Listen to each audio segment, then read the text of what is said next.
Hey, what's happening, everybody? Welcome back to the Boulder Business Podcast. Today we have a special guest, Ryan DeJoy, joining us. Say hi, Ryan. Hello, everybody. All right, awesome. I'm excited to talk to Ryan. So I'm going to give a little bit of a context intro as to how I met Ryan, and then we're going to dive into Ryan's story. Essentially, what we're going to do today is talk about Ryan's story as it relates to his business that he's running. And then he actually reached out to me for some thoughts, questions that he's got that I'm hopefully able to help him with out in kind of the second part of this episode. So I got a text from Ryan a couple days ago and just said, hey, man, would love to pick your brain about a few things. So I called him up, and turns out he got my number from another vendor that I had worked with. But in talking with Ryan, I always want to hear more about what he's working on, anyone that reaches out to me. And he started telling me his story about a school that he started and how it got started. And we're like 5 minutes into the conversation, and I'm like, Ryan, stop right there. Like, I want to hear a lot more. And I'm starting this new podcast. Can you come on my podcast? And he was game for it. So I'm excited to have you. Thanks again. I'm really excited to be here. And I think this is such an important thing that's happening. And I really appreciate you allowing me to come share my story with you. Yeah, you got it. So let's start with that. Ryan, tell us what you're doing now, and then I'll kind of back it up and we'll talk about how you got there. Sure. So I am running a school in Windham, New Hampshire for students with learning challenges.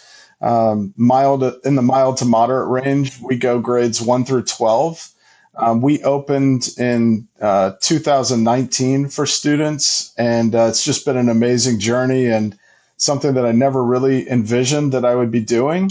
But sometimes, as a business owner, you see an opportunity and you thrust into it, and really exciting. That's exactly right. You got to just go where the opportunities take you. And so when we talked briefly, when you opened in 2019, how many students did you have then? And how many students do you have now, 5-6 years later? Oh, it was an amazing journey. We started with 46 students in 2019, and what a first year. We hit COVID. Yeah. Yeah. Not ideal for your first year when you're launching a business, but it was actually an amazing opportunity for us, because when all the students went remote, their families started to see the gaps in the educational system that led them to realize, wow, this isn't working for my child. Wow. And so as that sort of progressed, we grew. We started with 46 students in 2019 and 17 faculty members. And then this year, we have 204 students and 104 faculty members. Wow. That's like a 5x growth in 5 years. That's incredible. Yeah. It's been an amazing journey. It's been an interesting and a really incredible learning experience throughout the whole sort of the spectrum of what we've been doing. But it was a really an incredible opportunity that we had to just start something that really is breaking the mold for education for these kids. Oh, I love it. Yeah, that's incredible. So, and tell me the name of the school. Yeah, it's Windham Woods School. It's in Windham, New Hampshire. Okay, amazing. And all right, so that's, where it started, what you're doing now. Take me back to even before the school started. Tell me about kind of your career progression, kind of what got you there, and then transition us to how the school actually got started. Well, it's funny. I grew up in Raleigh, North Carolina, and my parents were both educators. And when I went off to school, I went to college in Boston at Emerson College. And I went for communication. And the one thing both of my parents suggested, the field that I really be careful about getting into, is education. They against it? Oh, there is very pro education, but as far as a livelihood and a career goes, it's not always the most profitable one. Yep. So they were really supportive of this, though. And once I decided, I really wanted to help kids, I went right out of Emerson College, and I went to a school where it was just, again, it was another opportunity to work with kids that were really struggling, but had tons of potential and just needed a different learning environment to find success. So that's where I started. I was there for almost 19 or 20 years. And then it was just time for a change for me. I had been in education. I had gotten into the administrative side of the school. And I was ready to do something else for a different crowd. So that's how Windham Woods, the birth of Windham Woods started at that point. Yeah, I think a lot of people can relate to, hey, I've been doing this for however long, and internally you just know you need something different, but it's really hard to know what that different route should be. In my case, I was in finance, accounting first, then finance, 15 years, and then eventually got to the point where it was like, I want to start something different, which clearly we did much different in building the Adventure Center. But when you made that transition to starting the school, talk me through that part of the story, because you shared just a little bit with me on the phone call, which is super intriguing as to how you got the land, the building that. Tell us that story. Well, what's amazing about any sort of business adventure is you never know the twists and turns and how things are going to get started and then where it's going to go. And I feel like I have an entrepreneurial spirit inside me. I always have. So the idea of building something, the idea of figuring out how something grows has always been really attractive to me. But you do have to keep your mind open to all avenues. This school formed because there was one child who was not finding success in school at all. And no matter what was happening in the classroom and different learning environments, it just wasn't clicking. So this parent asked me to work with the child and do some tutoring with them. And I for a couple of years, I was doing pretty intense remediation with this child to just get the skills where it needed, this child's skills where they needed to be to find success in school. And I get emotional about this because it means so much to me. There's been nothing more important than helping students realize that when you're struggling at school, it doesn't mean you're not capable. It means you need a different path. There's so many strengths and abilities that you have that are inside you that our traditional educational setting doesn't help develop. And so this parent came and said, my child is really learning with you, finally. He's feeling confident. He's growing his skills. And I was expecting that was going to lead to, it was going to have a stopping point. I was going to get to a point with the child, they were going to be able to access the content in school that they needed to, and then that was going to be it. But what in turn ended up happening is this child got into the school that he could not get into over and over and over again. And then I called to let the mom know that this was happening. She wasn't as happy as I thought she'd be. And that was strange for me. And I said, this is the goal that we've been working towards, was to get your son into this school. She said, Ryan, it's great, but what about all those other kids out there who don't have a you or can't find that educational space where they feel comfortable and confident and don't have a great educator to sort of lead them forward? And I put some thought into that, but, I didn't think much past that comment. And about a week later, she called me and she said, I want you to meet me in Windham, New Hampshire. I said, okay. And I said, what's in Windham, New Hampshire? She said, just meet me. I said, okay. So I drove up to Windham, New Hampshire to meet her. And she showed me a 250-acre property that she owned. And she was running a science learning center here. And it just wasn't quite achieving the mission that she had set out for it to achieve. And she said to me, I want you to think about starting a school here for kids like my child who just cannot find that home, cannot find those educators who understand how they learn, why they learn this way. And she said, more importantly, I just want to have this feel successful so that I don't feel like I've wasted an opportunity with this beautiful land and this building that I've constructed. So next thing you know, I said, well, can I have the weekend to think about that? And, you went home and I spoke with my wife and I told her about this opportunity, and she was a founding member with us and she was completely on board. And what a blessing. How many times does something like that happen where somebody is so generous, so thoughtful, so caring to give you a gift like this? And that's how Windham Woods, that was really the roots of Windham Woods. Wow. What a phenomenal story. I mean, throughout, I got chills hearing that. Obviously your emotions behind it, to your point earlier of sometimes you got to just go where the opportunities take you. But, obviously you did some phenomenal work with her son. and it just created that opportunity. But as to me, that's a fascinating story. Well, there's so many people that have so much, but don't necessarily know how to put it into practice. And Absolutely.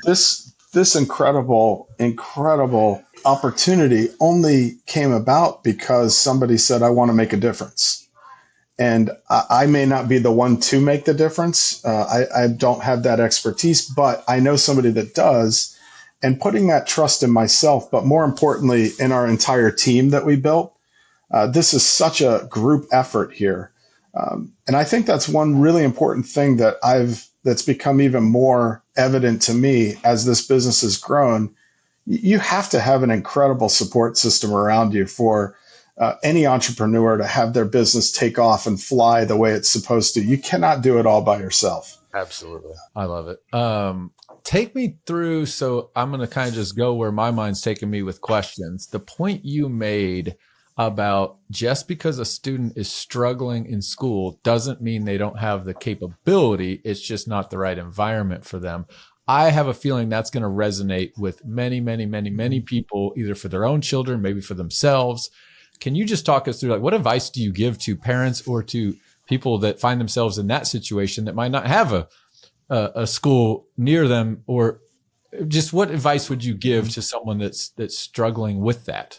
I think the most important thing for all of our parents and people in the community that know their own child, you know your child best. One of the things that happens with kids that have learning challenges is that their hope and optimism gets diminished in a school setting.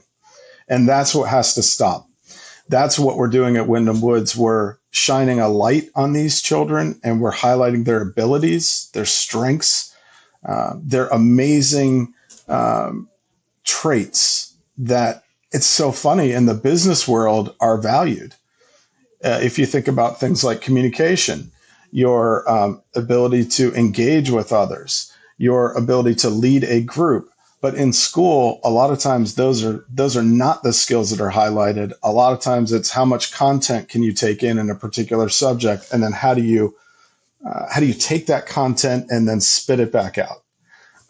And so really what's happened here is that we're trying to put the life skills that you need to be successful in a career setting into practice in school.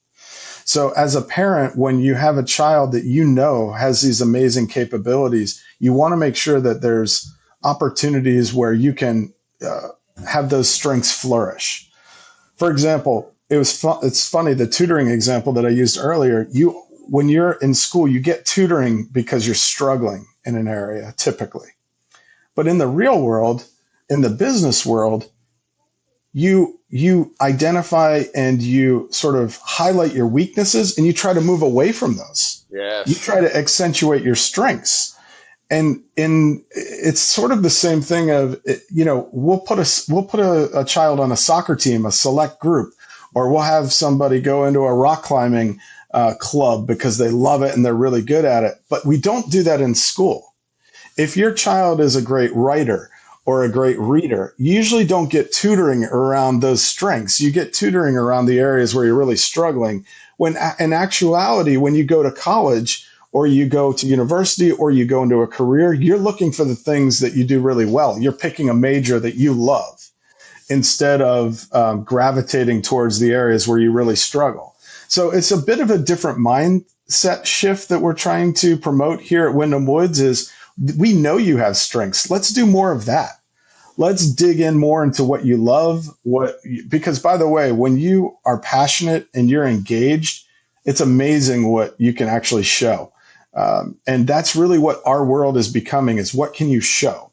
So as a parent, I think the most important thing that we can all do, whether your parent is neurodiverse or not, is put your child or children in those situations where they can really thrive and excel, and do more of that. And then encourage those things. And then it's amazing, the resiliency, the confidence that builds when you're starting from an area of strength as opposed to an area of weakness. The sky's the limit for these kids. I love it. Wow. Ryan, thank you for sharing. I mean, that's absolutely spot on. I'm over here like signaling Protham to make a little timestamp note. So I'm going to kind of this is a good point for us to transition to part two of the conversation. Sure. But before I do, I could talk for hours on this. I love it. Dude, we'll keep going. But what I want to talk about is like, okay, now from a business perspective, like the podcast, reaching people, what I'm thinking about doing is how do we market? Because business all comes down to marketing is what I'm learning. The more you can get better marketing out there, things like that. I mean, one of the main reasons I wanted to start this podcast is to talk about the business, but hopefully listeners will hear and go, oh, maybe I want to go attend Boulder Adventure Park or have an event at Boulder Adventure Park. Well, anyways, what I see podcasts do really well is take small clips and then go put them on social media, right? Like the Kelsey Brothers podcast is phenomenal. And I've always tuned into their little clips, and then it makes you want to go listen to the whole thing. So anyways, while you're sharing those awesome stories, I'm like, Pratham, take note of that. We're going to use that as a little clip to put on social, because I think everybody's going to relate to that and how kids need to learn different. And your point, the most important is focus on your strengths, because that's what's going to drive your future. Yes, we can't have complete holes on our weaknesses, but we really want to put more emphasis and time on our strengths, which the child is going to enjoy more. Well, if you think about it from a business perspective, and I love to do this because I feel like at Windham Woods, we call it doing school differently. And we have our whole vision is, how are you going to be successful in the world, not just at Windham Woods? So we have, for example, one of the big initiatives that we have going at Windham Woods is we have a student-run food truck. And so, you have these sort of activities, but this is a real world. The students designed the outside of it. The students designed the menu. They come up and do the shopping. They go and do all the measuring. They go through and figure out how much things are going to cost. And then they work together in a business setting to accomplish a goal and learn by doing. So that's one of the things that we really feel is so valuable. And Paul, to your point, school is not set up this way. That's why we're really doing everything we can to change the narrative about how these kids learn. If you think back to your school days, if you weren't interested or engaged in the material, you don't remember it. Yes. So if you think about what you actually take with you from your life, it's through experience, and it's through something that made an impact on you. And a lot of times in school, the reason why the kids have trouble recalling, or I am going to have trouble recalling something from calculus class, is because I remembered it in that moment and I'm not applying it now. And I didn't do a project with it to show me how it all linked together. So at Windham Woods, we are project-based, and then we're also taking real entrepreneurial topics and linking those as to how our kids learn and the concepts that you would go over in an algebra class, in a writing class, in a marketing class, like how that actually applies in school. Wow. Pratham's signaling me now. He's got a few thoughts. He's not on camera, but go for it, Pratham. First off, I would like to say that I genuinely love the way you've created your school and like all the ideas of it. I am currently a sophomore in college and have a younger brother who's in high school. And personally, I don't feel like I was the best learner in high school. I just hated the education system. None of it made sense to me. My brother hates school, so it's really different that you kind of bring this side of the perspective into it, because I've always thought that, hey, what's the point of this English class, or what's the point of this algebra class? When am I going to put use of this in my life?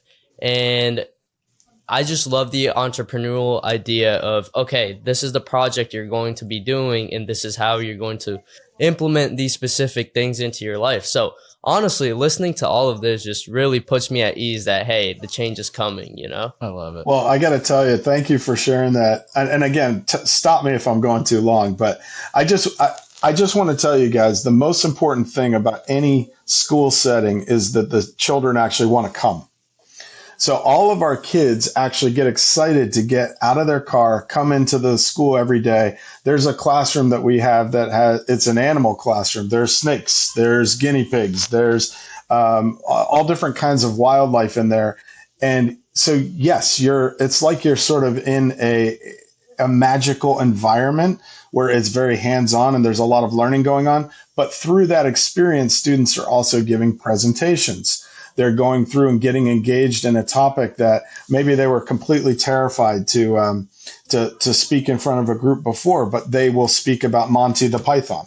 So, it's just one of those situations where if you can find the engagement level, if you can just activate that, you really can see what these kids can do. And then they push themselves internally without even knowing it because they're so active and engaged in what they're learning. So I appreciate, that's why we're trying to really make a movement here at Windham Woods to say, how is education impactful and how can we make it more real world every single day related? That's spot on. I mean, Protham's points are what I hear from my own kids and others. How does this apply to, how will I ever use this? And you're bringing that to life for them. And clearly it's resonating with me as a parent. It's resonating with Pratham as a student. He's relating it to his brother. I mean, you're hitting all cylinders here, Ryan. So awesome. By the way, Paul, all the research says this is the right way to approach this. We are a research-based school. We have a lot of students here that have ADHD. The recent studies have indicated that 1 out of every 9 students in the United States has ADHD. And if you have ADHD and you're really struggling with your attention and focus, how successful is it going to be if you're sitting at a desk for 45 minutes listening to a teacher up at the board? Yep. That just doesn't make any sense. So, and if you think about the entrepreneurs out there, these guys are people that think out of the box. They want to get creative. They have an idea that doesn't look like somebody else's. It doesn't fit in a narrow window. Well, you're not seeing any of their abilities and capabilities by just having a lecture style in a classroom. But if you do some project-based learning or you have other opportunities, it provides complete autonomy for a child to say, I can take this on, let me do it my way, and let me show you what I can learn and where this goes. Yeah, I hear that. Ryan, your passion for education, I love it, is contagious. Like, wow. Thank you. All right. So let's now, I could, like you, I could talk about this all day, but let's now transition to, why did you reach out to me? How did you find out about me? Like, it was just a wild little text. So let's kind of kick into that if you can. So one of the things, first of all, talk about passion and excitement. I am so pumped up on the Boulder Adventure Park. I cannot tell you, when I went to your website, I probably spent, 3 or 4 hours just watching that looped video of your drone taking me to every spot. And I thought to myself, wow, I didn't think it was possible to have everything in one place. And it seems like you've been able to do that in an incredible way in a dome. And then as the way that I heard about you, let me back up for a minute. So in this whole scope of what we're doing at Windham Woods, when we took over the property, as I may have mentioned earlier, it wasn't set up as a school. So sort of the basic campus layout that you'd have at a school, we didn't have at Windham Woods. So things like a gym, a performing arts center, an art studio, like those are all components that you'd have at any campus that our students should have, but we didn't have. So as we've now expanded, we've done 3 building expansions since we opened in 2019. We've raised over $13 million, and it's all gone back into facilities, infrastructure, and more classrooms and spaces so that we could help more students. Now our focus at Windham Woods and our incredible board of trustees, who's really behind every single effort that we do, even as some of them are a little off the wall and crazy, like we have that support, is to build out the campus. So when we were looking at how to make that happen, we needed a field. We needed some court space. We needed pickleball. We didn't have a rock wall. So all of these components are things that our students should have in their learning environment to sort of support our mission, but we didn't have any of those. So I thought a long time about, well, do we just build a gym and we put it on the spot that we have for it, and it's about a $6 million project? And then the more I got to thinking, it just wasn't a great use of our resources. So we decided we were going to do an air dome. And when we did an air dome, I just was blown away by the efficiency of that structure and what you can fit inside an air dome. And the cost of it seemed very reasonable. So as you can imagine, not many private schools around our area have an air dome. I don't know that any of them do. But as we were thinking about, well, do we just want a field and some courts? We thought, let's go big. Let's really get every single thing that we can think of that our kids they'd be able to find those strengths. Let's do that. And as we were going through this process, one of the really key components is we don't want to just have an air dome that's only has fields in it. We need to have something for those athletes that don't necessarily want to participate on a team, but still want to be active. We started looking at a 50-foot rock wall. And that's when I got in touch with Dan, our dome supplier. He goes, I know the guy that's got your rock wall. And I just had an incredible experience just connecting with you, Paul, and just hearing more about that. I can't wait to learn more. But I think that what you guys are doing is incredible. And it's sort of what I want to do in a school setting so that students can find those strengths and talents outside of just what they do in the classroom. Awesome. I'm happy to help. I mean, anytime someone reaches out, has some questions, I'm an open book. So that's why we're here. And selfishly, I was like, Ryan, you come on my podcast. Let's talk about it on the podcast. You were like, well, let's set up a meeting first. I'm like, no, man, I want to hear it for the first time live. I'm way better at questions when it's just going. So, okay. So you got introduced to me from the vendor of the Air Dome that it's not the one we used, but I had talked with him. He had my card. So you reached out, and what type, like how can I, there's a few, my mind's like going in 5 directions right now. I'm not going to lie. So one, I'm going to definitely want to talk about how you raised $13 million, because raising money for business is, paramount. It's a lifeline, but we're going to come back to that. We'll kind of close with the financial side of things, but how can I help you, I guess is my question. Well, I think one of the things that's really striking, and I just cannot say this enough, when you build something or you've got something that is unique, that's a huge selling point for me.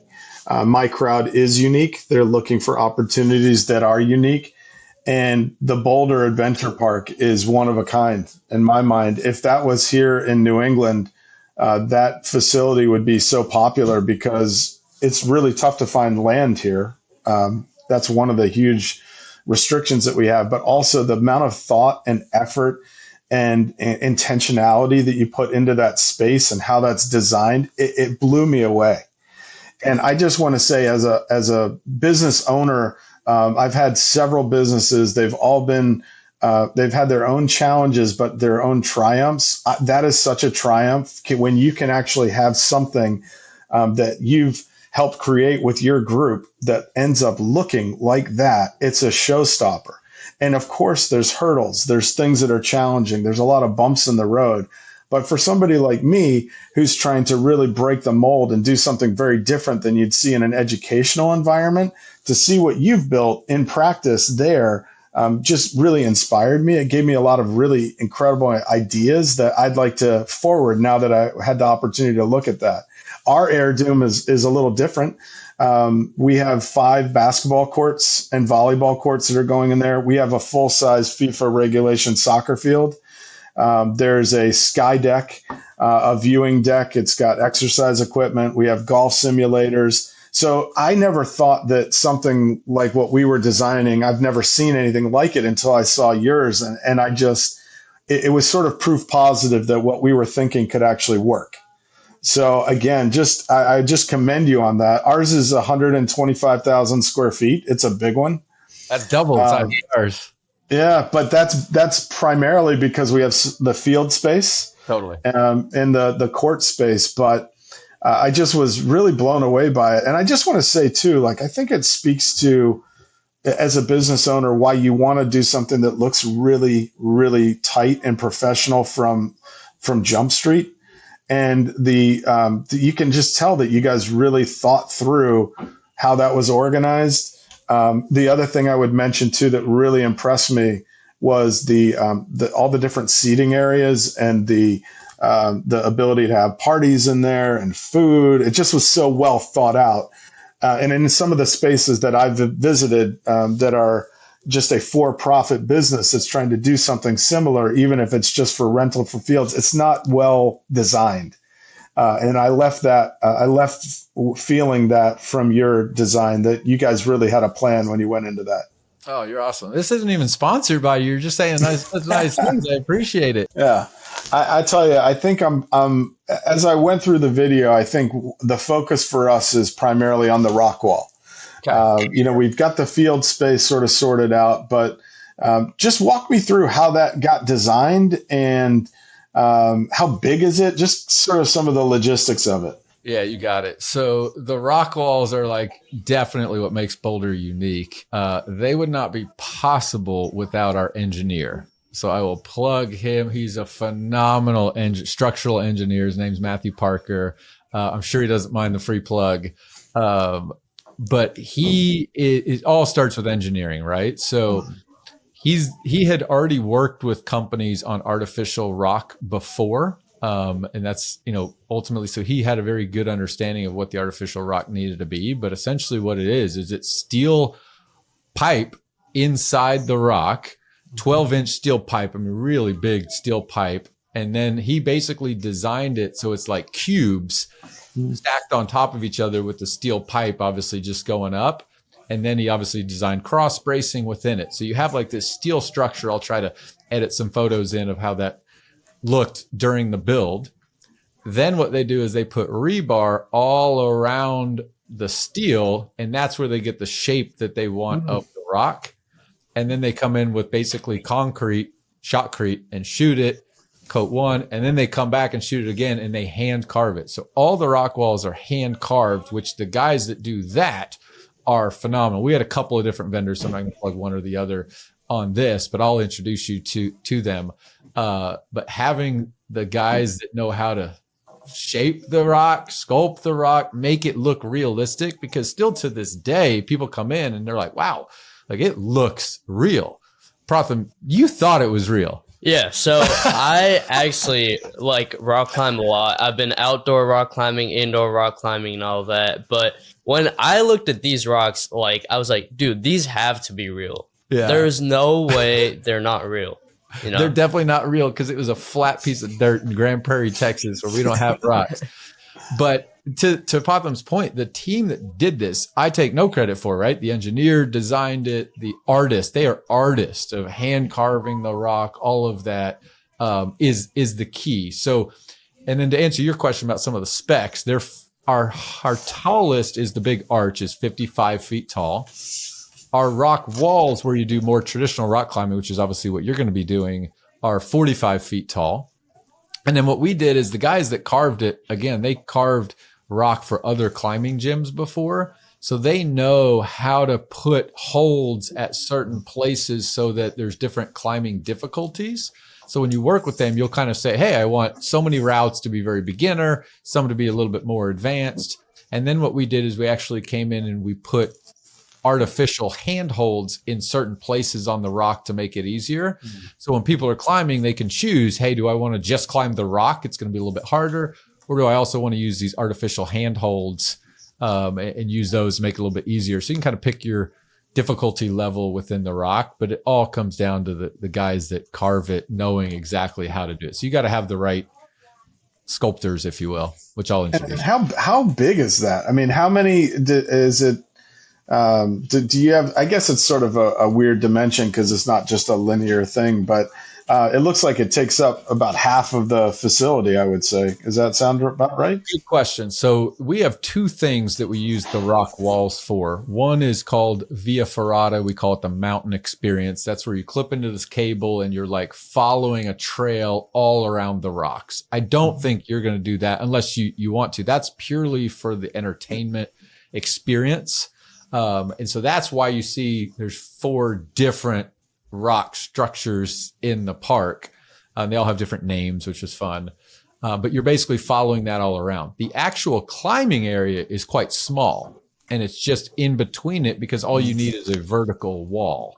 Mm-hmm. So depending on what your goals are, if you want the full mountain experience, then yeah, you need to allocate a lot more space for it. But if you just are trying to do traditional climbing, I mean, one of our structures is called Grits Peak, is basically just a square. I think it was like 10 feet by 10 feet square, and it has 4 different faces to it.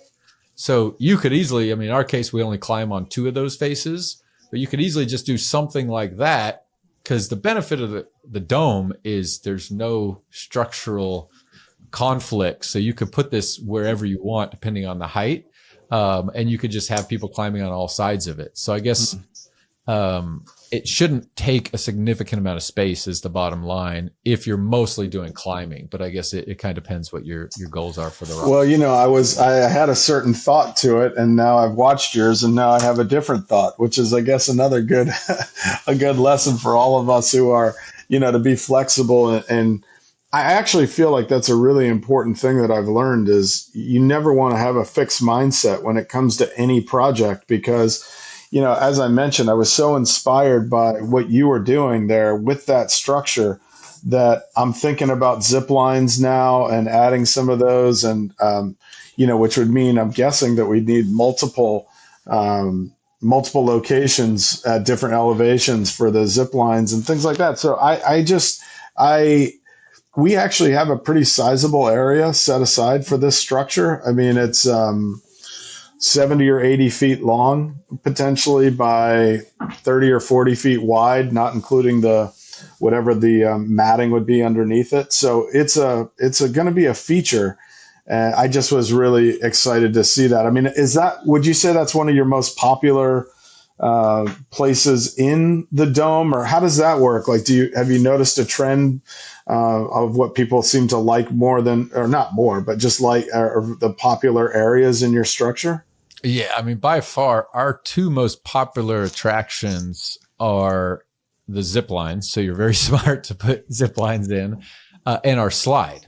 But what is most unique and what really makes Boulder stand out are the rock structures. And the only reason they're not as popular is because there's certain minimum weight requirements to go on what we call the mountain experience. You have to weigh 88 pounds based on the way we designed it. Because there's just different fall factors and it's all this technical stuff. But because there's a minimum weight of 88 pounds, a lot of kids, like 10, 11-year-olds, don't weigh 88 pounds. So they gravitate more to the ropes and the zip lines. But from an experience perspective, I believe strongly the mountain, the rocks are by far our most unique, cool experience in the park.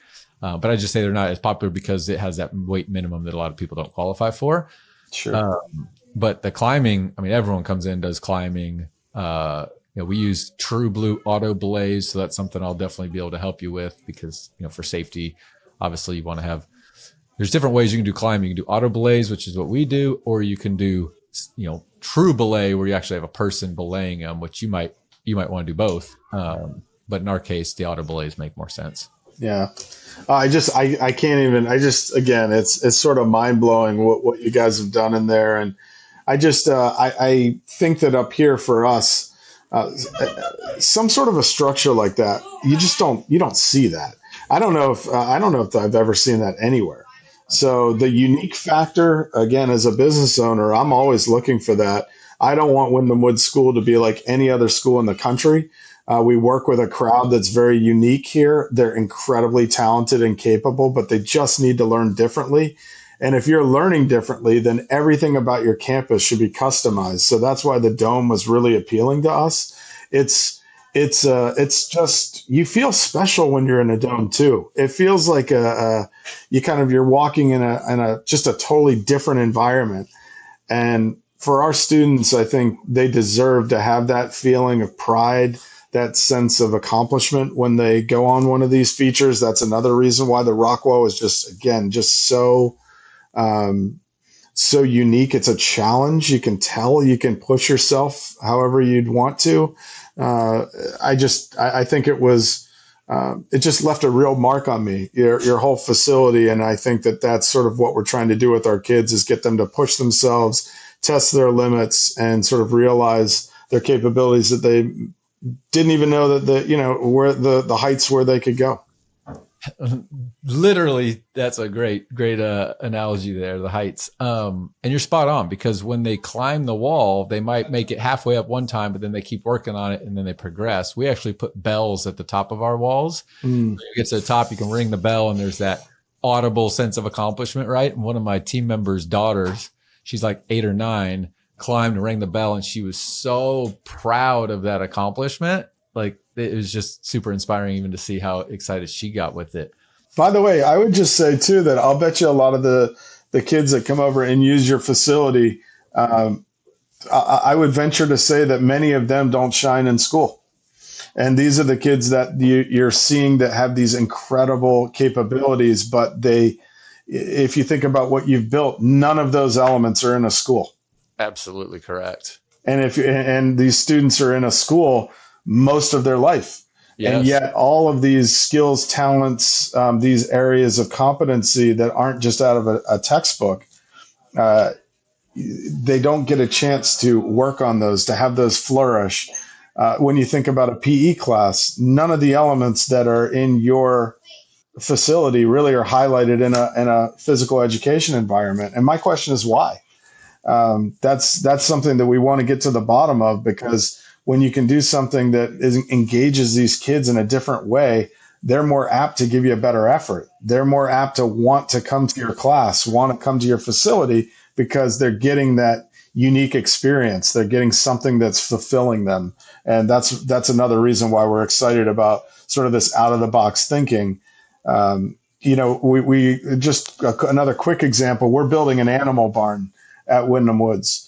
So we're bringing horses and donkeys and goats onto the campus because I've seen this huge trend with our students wanting to get into these fields with animal science, the veterinarian fields, just amazing opportunities to grow and learn and thrive. But, why can't those be in a school setting? So the other component of that is if you're struggling with anxiety, or you're really nervous about going to take a test. One thing the animal classrooms taught us is that, these animals calm students down, they ground them. And so when you're ready to go in, if you're having a bad morning, or if you're not excited about reading to another person in your class or in front of somebody else, you may feel comfortable going to read to Lilac the horse. And Lilac's not going to judge you. Lilac looks at you and says, with your teacher, okay, they sit there, they're calm. There's just so many different experiences that should be happening in schools so that students feel comfortable and confident. And then when you see that start to happen, they're willing to take a risk. They're really willing to go the next step. And these students are amazingly talented, but they don't ever realize those talents until they've struggled for years trying to figure out a career or launch their own business. We have amazing entrepreneurs that come out of this community, but they shouldn't have to struggle out of the gate. We can help them in school to launch into a career more easily, more successfully. Wow. Okay. So I'll definitely make some introductions for you. Sure. I'm happy to help. But even I'm now thinking like, all right, Ryan, I'm going to be coming to you because we do field trips a lot at Boulder, right? And right now the field trips are, hey, just come. They're more recreational. But what I'm hearing from you is like, wow, there's a way we could use our facility to help teachers with education, difference, whatever it ends up being. And maybe we can, I'll reach out to you and see what thoughts you have of ways that we can, support local schools around here to come in and use the park for educational purposes beyond just the, the fun field trip side of things. Absolutely. I mean, just to keep it brief, but when we introduce our rock climbing wall, we're going to have our own rock climbing team. And we're going to invite other schools. We're going to see if they're interested in getting this alternative sort of activity together.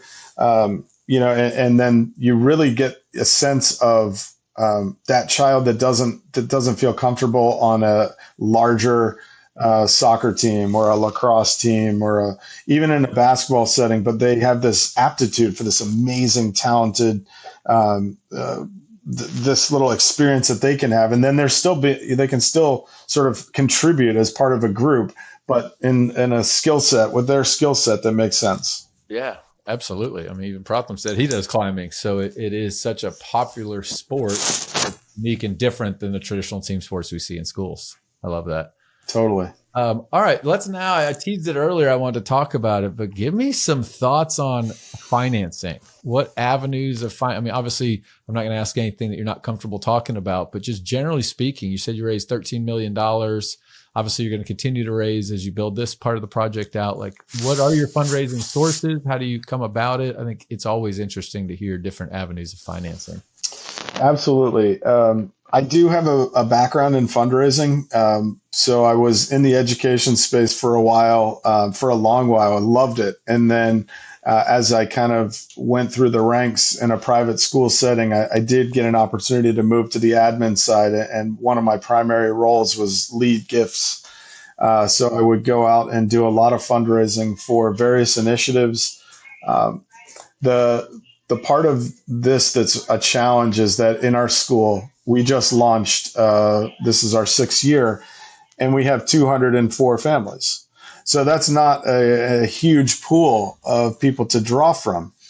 However, in our pool, we have some incredibly supportive members that understand why we're doing what we're doing and understand the need to break this mold of education and the way it's been done. So we have a tremendous number of people who have stepped up to help us with this goal. And if you think about just how we began, I like to say that everything at Windham Woods is a gift. We have no debt. So we have just continually grown, but we've done it on the backs of people who are with us in this mission. So when you start off with such an incredible 250 acres in a beautiful building, and that's your starting point, that's what a way to get off the ground. So we were very fortunate to have a great beginning. But I will say that it takes a village to make any initiative like this work. And you want that. You want multiple people involved in your project because then everybody has a vested interest in its success. And I think that's really important. A lot of the businesses that I find that are around that I have contact with, you need that. You need that base of support. So we have a lot of individual donors that have stepped up. We do some grant work, but I would say it's limited. The grants that we go for are larger grants because I don't have fundraising staff. It's me. And I know that all the entrepreneurs that are out there know exactly what I'm talking about. You wear 80 hats and somebody says that and it feels kind of offensive. It's like, actually, I wear about 800,000 hats. But when you're doing it, you have to love it. And you don't always love your job. You don't always love every day, but you love the mission. You love your goal. You love where you're going.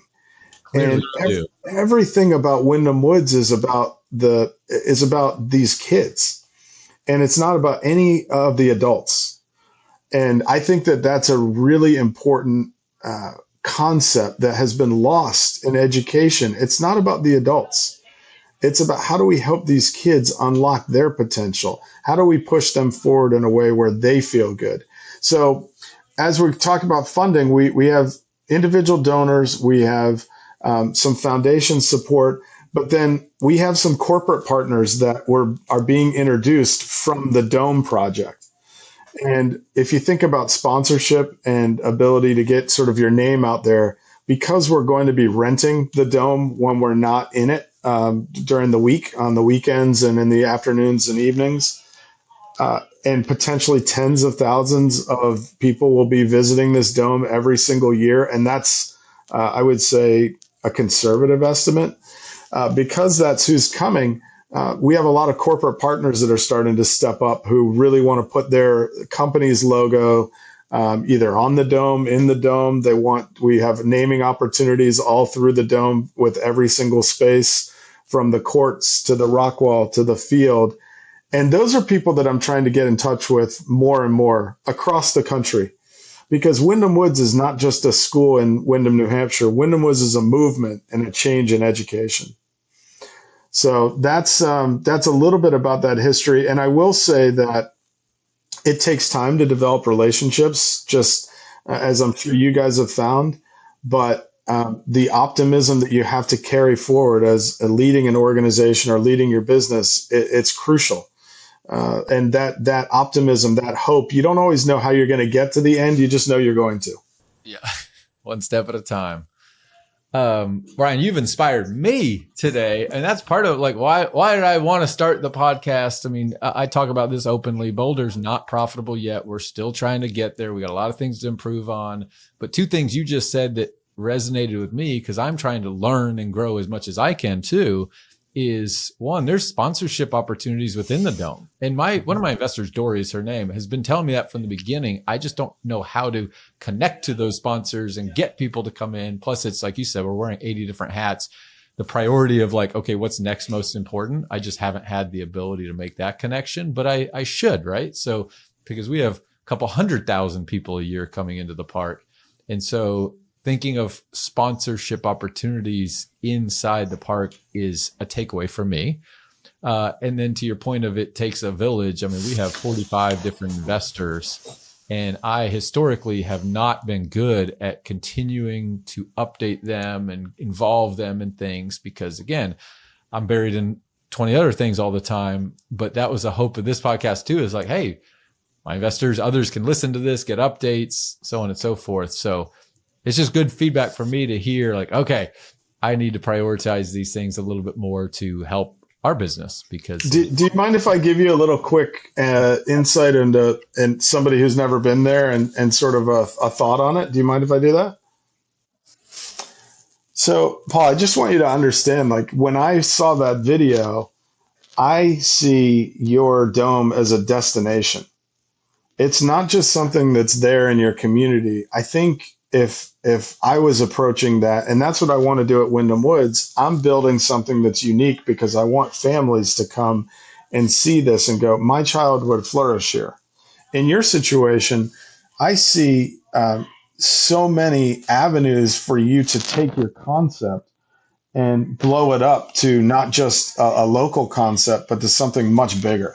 And I'm sure you've thought of this, or I'm sure you guys have kind of spitballed around these ideas, but you guys have the unique factor that if I didn't get your business card, I wouldn't have known about. But by the way, I would take my kids to Texas to come visit the Boulder Adventure Park. So like this, but that's a really important point because I think if you can sort of widen the net a little bit, and I'm sure you guys are thinking about that, but it made a huge impact on me. And I think, it's a lot to get a family to Disney. It's not as much to get, to the Boulder Adventure Park. So, and maybe there's some other activities that are around your area where you could make it so that you could maybe have a partnership with some of those other places. And then the next thing you know, a family like mine who's in Massachusetts may travel down for a 3 or 4 day experience, and you've got a package going, and I'm getting excited. So I would love to, that's what I'm trying to do at Windham Woods. And I hope through this podcast, potentially somebody's out there who remembers what it was like to sit in that desk and go, why am I doing this? I'm not learning. And who's really successful now and who says we should not have kids going through this educational process like this anymore. I want to help be a part of making that change. And that's a real shift that I've tried to make here at Windham Woods, is not just thinking about us in a local way, but in a national way. And so I would say the same thing for Boulder Adventure Park. I mean, I was blown away, as I mentioned, and you guys are a destination in my mind. Thank you. That's the dream, right? And I think you're pointing it out that we need to market it as such and prepare, because we're blessed to be in the city of Grand Prairie. Our business was built as a public-private partnership with the city of Grand Prairie. Phenomenal. And I'm right now in what's called the Epic, which is their huge rec center right across the street from Boulder. There's an indoor water park right next to me. So it is, to your point, it's a destination that a family could come here, go to Epic Waters Water Park one day, Boulder Adventure Park the next day. And to your point, it's going to be 10 times cheaper than going to Disney, which I love Disney, don't get me wrong, but not every family can afford that every year, all those types of things. So our facility, this area, we could do more of a destination marketing, whereas right now, 99% of our marketing is all local. So thank you. I mean, that's great advice. That's what I hope to gain from these podcasts personally. And so I'm definitely going to be strategically thinking. We do have a little bit of a package right now with Epic Waters, but I think we could do more. I mean, heck, there's hotels right next door to me too. So it's definitely an awesome point, Ryan. Thank you. Man, it's so impressive. It's so impressive what you've done. And I keep saying that because I'm somebody who's hoping to do something kind of close to what you've already done.